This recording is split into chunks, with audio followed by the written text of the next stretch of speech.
কিছুক্ষণের ভিতরে ওই বাক্স থেকে জাদুর লাল জামাটি বেরিয়ে আসলো।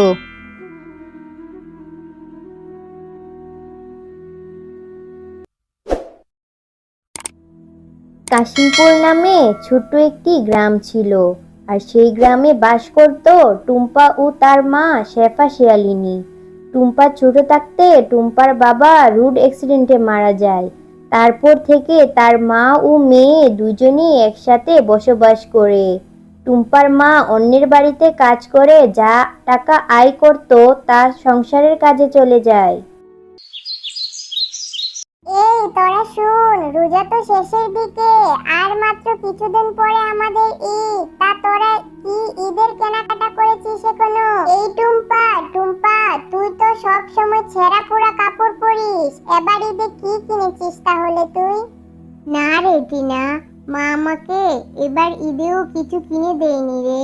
মাকে বলেছিলাম আমাকে একটি জামা কিনে দিতে, কিন্তু মা বলল জামা কিনে দিতে পারবে না।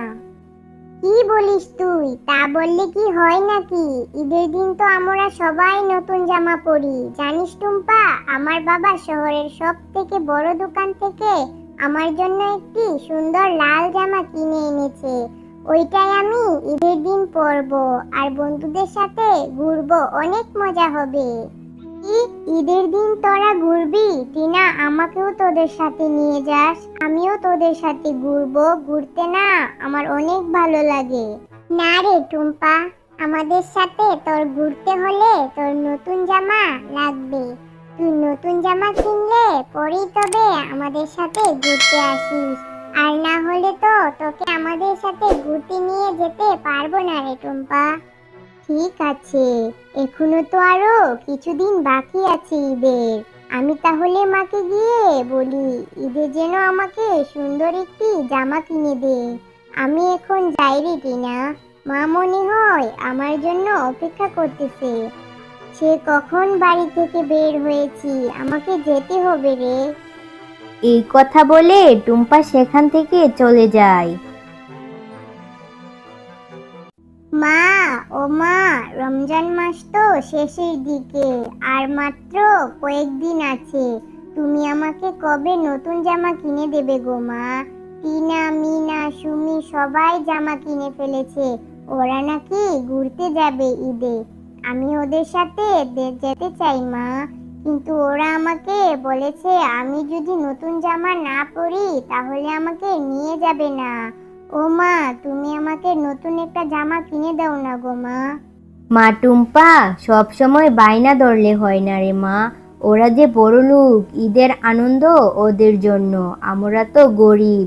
তুই তো জানিস তোর বাবা মারা যাওয়ার পর অন্যের বাড়িতে কাজ করে যে কয়টা টাকা পায় সেই টাকাগুলো সংসারে বাজার করতেই চলে যায়। বাড়তি টাকা কোথায় পাবো রে মা? আমার কাছে যে বাড়তি কোনো টাকা নেই রে মা। আমি এত কিছু জানি না মা, এবার ঈদে আমার নতুন জামা লাগবে, লাগবেই মা, না হলে আমি বাড়ি থেকে বেরিয়ে যাব মা। এভাবে বলিস না রে মা।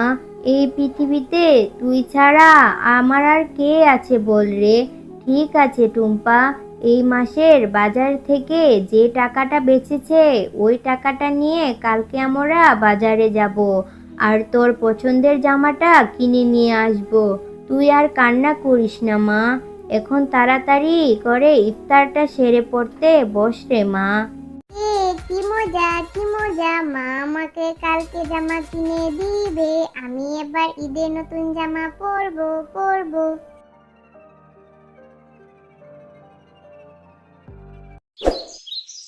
এরপর সকাল হতেই টুম্পা তার মায়ের সঙ্গে মার্কেটে যায় নতুন জামা কেনার উদ্দেশ্যে।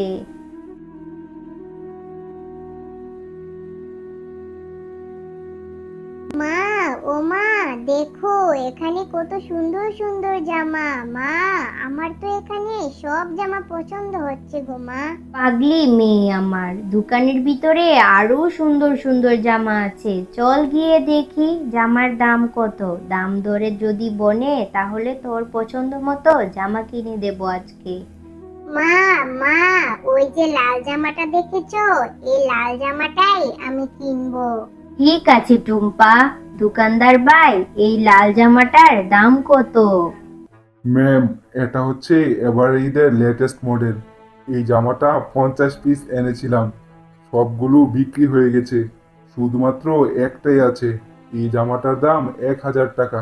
মা টুম্পা, আমার কাছে এত টাকা নেই রে মা, তুই দেখ আর একটু কমের ভিতর তো তোর পছন্দ হয় কি না। ভাই, আপনি ওকে আরো কম বাজেটের মধ্যে দেখান তো। না মা, আমি এই লাল জামাটাই কিনবো। আমার কাছে এই লাল জামাটাই অনেক পছন্দ হয়েছে গো মা। ম্যাম, বাচ্চা মেয়ে এত বায়না যখন করছে, একটা জামা না হয় কিনে দেন ওকে। ভাই, আমার কাছে যে এত টাকা নেই। ঠিক আছে ভাই, আপনি এই জামাটা আমার মেয়ের জন্য রেখে দিয়েন। আমি কালকে কিছু টাকা এনে এই জামাটা কিনে নিয়ে যাব। ভাবি, কালকের পরের দিনই তো ঈদ, আপনি একটু তাড়াতাড়ি এসে নিয়ে যায়েন, না হলে এটা বিক্রি হয়ে যাবে। ঠিক আছে ভাই, আমি যত তাড়াতাড়ি সম্ভব আসবো। মা, ও মা, কালকেই তো ঈদ। তুমি যে আমাকে জামাটা কিনে দিলে না, কালকে আমি কি পরবো গো মা?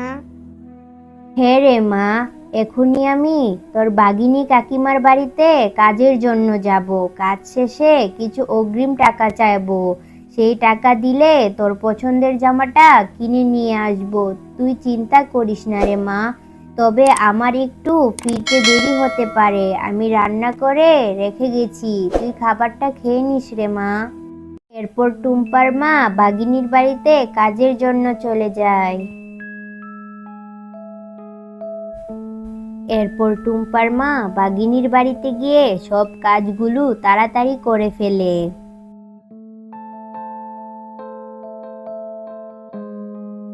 এবং কাজ শেষে বাগিনীর কাছে গিয়ে বলে, বাগিনী বাবি, কালকেই তো ঈদ, আমাকে কিছু টাকা অগ্রিম দেন না বাবি। আমার মেয়েটা একটা জামা কেনার জন্য বায়না করেছে, আপনি যদি আমাকে কিছু অগ্রিম টাকা দিতেন তাহলে সেই টাকা দিয়ে আমার মেয়েকে আমি একটি নতুন জামা কিনে দিতাম।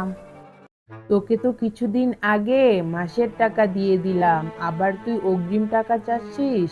আচ্ছা ঠিক আছে, আমি তোকে 500 টাকা দেব, এর চেয়ে বেশি দিতে পারবো না। ঠিক আছে বাগিনী বাবি, আপনি বরং আমাকে 500 টাকাই দিন। কেউ আছো? আমাকে একটু সাহায্য করো। আরে আরে, ওখানে বসে কে কান্না করতেছে, গিয়ে একটু দেখি তো।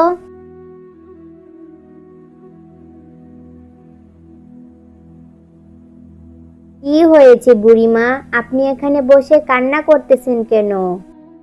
ঈদের যন্ত্রণায় রে মা, আজকে 1 মাস ধরে রোজা রাখছি।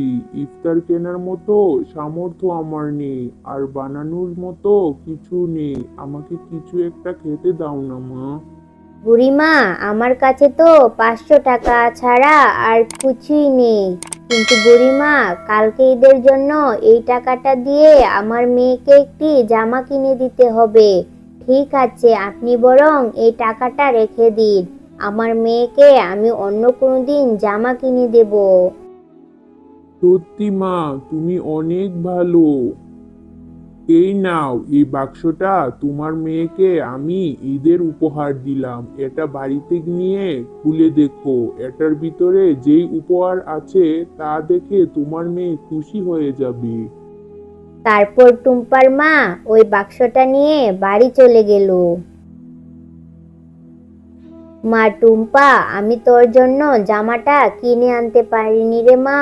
রাস্তায় এক বুড়ি মা খুবই ক্ষুধার্ত ছিল, যে টাকাটা বাগিনী কাকিমার থেকে নিয়েছি ওই টাকাটা তাকে দিয়ে দিয়েছি। ও, তুমি বুড়িমাকে সাহায্য করেছো? ঠিক আছে মা, তুমি আমাকে জামা পরে কিনে দিও। এই দেখ, তোর জন্য ওই বুড়ি মা এই উপহারটা পাঠালো, খুলে দেখি এটার ভিতরে কি আছে। মা দেখো, এই বাক্সের ভিতরে এই লাল জামাটা ছিল। হে রে মা, তাই তো দেখছি। আচ্ছা মা, তুই জামাটা পর তো দেখি তোর লাগে কিনা। মা, মা দেখো, জামাটা আমাকে কত মানিয়েছে। হে রে মা, সত্যি তোকে অনেক সুন্দর লাগতেছে। আল্লাহ আমাদের উপর সহায় হয়েছে, আর তোকে জামা কিনে দিতে হবে না।